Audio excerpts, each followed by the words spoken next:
право да ја знаат вистината. Само добро информирани луѓе можат вистинска одлука за својата иднина да донесат. Македонија, покрај тоа што е земја во која што се владее со лаги, е и земја во која што се владее со страф.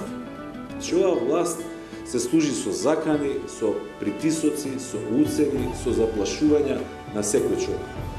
Вработените во администрацијата се плашат да не го изгубат работното место. Технолошкиот вишок, најсиромашните, оние што примаат социјална помош, се плашат дека ќе изгубат социјалната помош. Земјоделците дека ќе им бидат одземени субвенциите. Вработените се плашат од газдите, од бизнисмените, бизнисмените се плашат од инспекциите. Затоа и решивме да тргнеме низ Македонија, да ги охрабриме луѓето, да видат дека не се сами, дека нема потреба да седат стуткани дома, да молчат, да се плашат да проговорат, да видат дека нема многу, дека нема повеќе од колку што ги има нив. Че јас лично верував или сакав да верувам, може бев наивен, дека после тоа што ни се случи 2001, конфликт, загинати луѓе, бегалци, разрушени куќи, запалени цркви, срушени џами, значи трагедија.